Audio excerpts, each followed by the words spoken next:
Welcome to this published authors interview. My name is Kenneth and I am your host. And with me, I have a very special guest that I would like to give the floor to introduce herself. Hello. Can you tell us about yourself?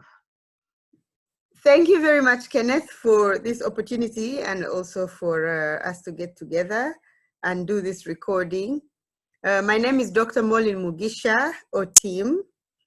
I am the author of one of the first of the series of books of Mother Tongue, a book called Wafonyi Acholi, which means Let's Learn Acholi. I'm a mother of two and a wife and a teacher. My background is medicine, and currently I'm doing early years pedagogy. So I'm a teacher for young children from the ages of 0 to 12 years. Wow. Doctor, mother, teacher, author. What a profile. Thank you so much, Dr. Mollynn, for joining us on this interview. And we are privileged to have you here with us. Can you tell us about your book or your most recent book that you published? My published book is called Wafonyi Acholi, which also means Let's Learn Acholi. And basically, this is a very basic introduction to the language Acholi. This is the language spoken by a few million people in the northern Uganda, and of course they are now spread all over the diaspora. And it is a tool to introduce someone to basic words that we use in daily living, a few sentences, and get somebody interested to start to learn the language. Indeed. Wow, thank you. What inspired you to write this book? First of all was my own interest to learn the language. My husband is Acholi, and after 10 years of marriage, I still cannot speak complete sentences, so that was a bit of a shame. And living in the diaspora, of course, I've been learning Dutch, for example, and I work in English, and there is not much Acholi interaction, not much interaction with the language.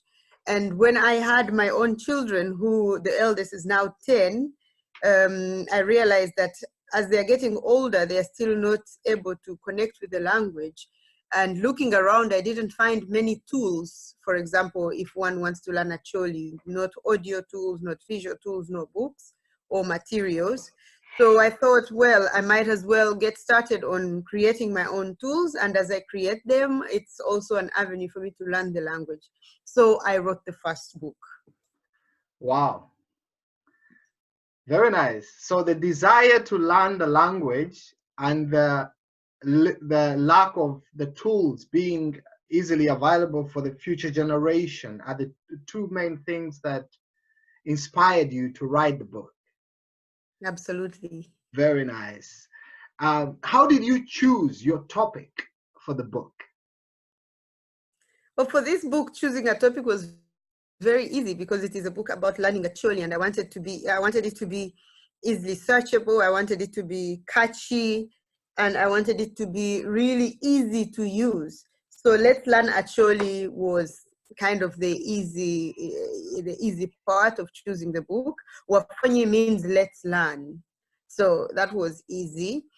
And the thing that I had to choose though was what mode would the book take, what kind of way.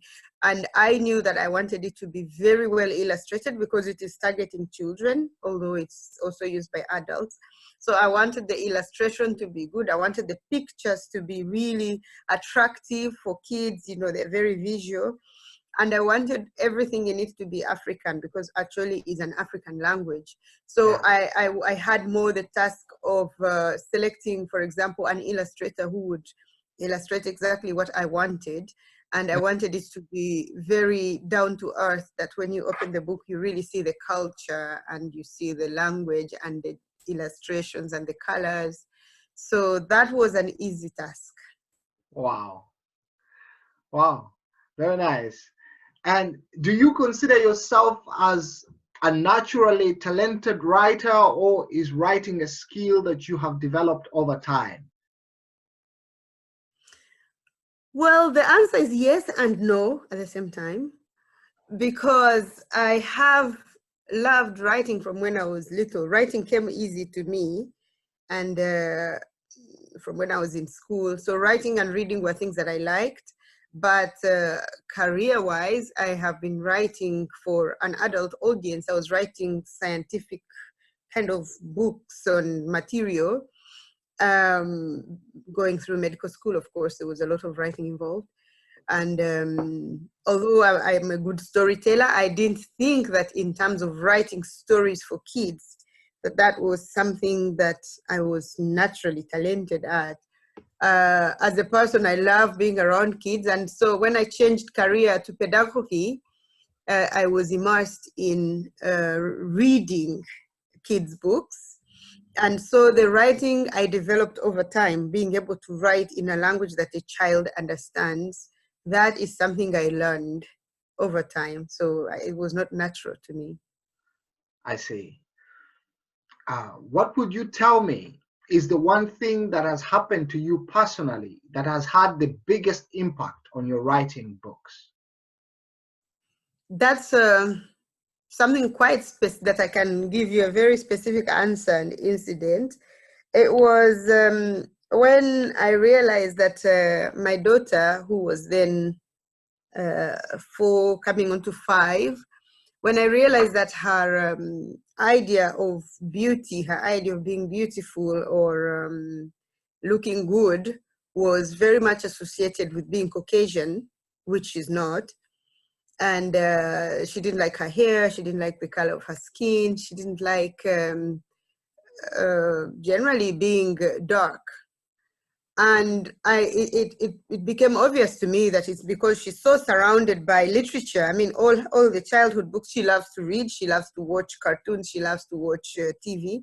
And all the material that she has is actually with generally white people, blonde, long hair, straight hair, and so she didn't consider anything other than that to be beautiful. So I was then immediately inspired, because initially I wanted to write more nutrition books because that's my area of expertise. Yeah. But I realized that I need to put my effort into writing children's books, creating material, not just books, that were of African descent, so that they could open a book and see normally a child who looks like them. Yeah. And I'm sure she was not the only one. I know even when we were growing up, I mean, we straighten our hair so that we can look not African. Yeah. So I realized that if it has to change from very early, we have to have enough materials. Initially, I made for her some dolls, for example, with real African hair, African color. I was crocheting them, really nice ones. And some of those are what I use in the book. One of the illustrations has her holding a doll, an African doll. And then I realized I need to start writing books. So then I have completely changed, and my writing is based on African culture, African look, and all my illustrations. My illustrator now knows everything has to be African, because I want to really create an image of beauty and something to admire of being African. Wow, fascinating. Do you have any upcoming books, or are you thinking about writing any other books in the future? Well, currently I'm about to complete a book that is aimed for independent readers. It's called So Said Grandma, and that is wisdom from African sayings. And that one, I think, is something very close to my heart, because as I was growing up, our parents and grandparents spoke in terms of proverbs and sayings, and for us, we understood them naturally. And I realized when I talk this similar to my kids, they look at me like, "Mommy, what are you saying?" So I'm in the process of completing that one, and I hope that it will be a good read, but will also show some of our wisdom. As Africans, we are very wise. We have a lot of history that is not written down. So that should be out by the end of the winter, so around January, February. Wow. Very And nice. yeah, I have many books. When that one is out, my other one that is coming out is a kind of princess story, kind of Yes. Cinderella kind of story, boy meets girl. They get Wow. married, live happily ever after. But again, the aim of this book is to showcase Western Ugandan marriage traditions, and then I Yeah. tell you a story, and again, really good illustrations. Yeah. And yeah, many more. I plan to write a lot. I see. When I listen to you talk about this, it's like the ideas are just flying off of your fingertips. Do you ever struggle with ideas for writing? No, no, I don't struggle with ideas. I just struggle for time, the time to write them.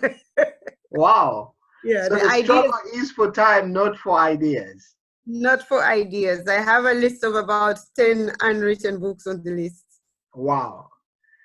I I mean, see. if you look at African literature, there is really, there's very little out there. So you could literally write anything, you Yeah. could choose any genre and you will have a lot of ideas. And I am with kids every day, and I have worked in pedagogy for 13 years.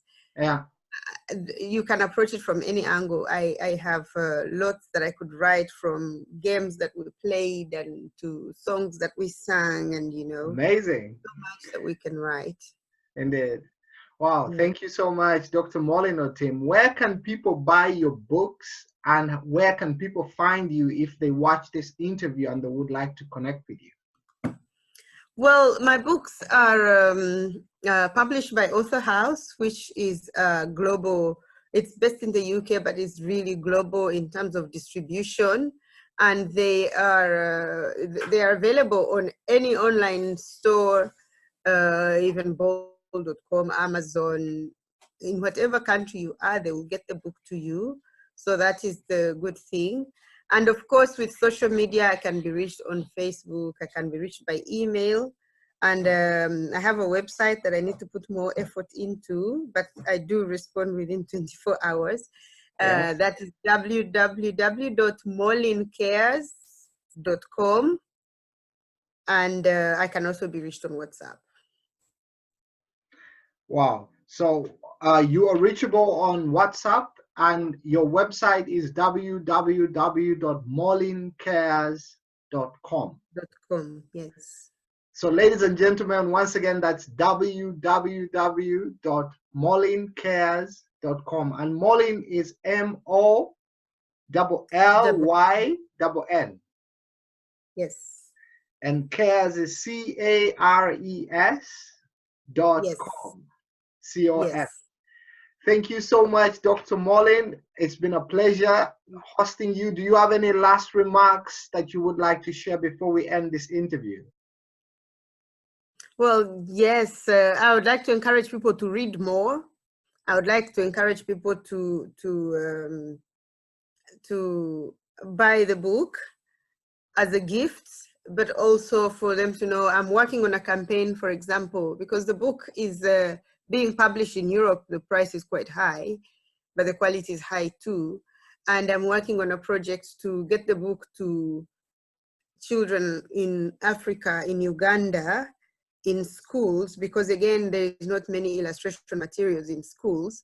And I also realized that actually in our homes in Uganda, people don't speak the local language very much. They do speak English at home.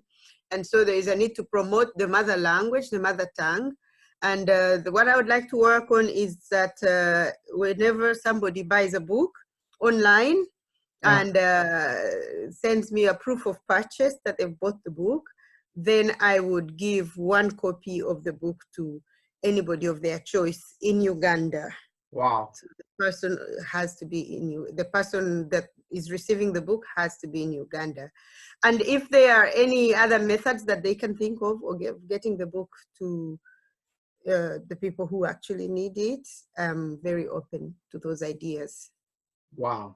Very nice. So that's a book for a book. So you buy a book and you buy for someone else a book in the process. That's amazing. Thank you so Yes. much, Dr. Mollynn Otim. It's been a pleasure as well as a privilege for me to host you. And I'm Thank looking you. forward to having another chat with you sometime in the future about So Said Grandma. I am curious and I would like to read this one, and I'm looking forward to its coming out. Thank you so Thank much you. and have a good evening.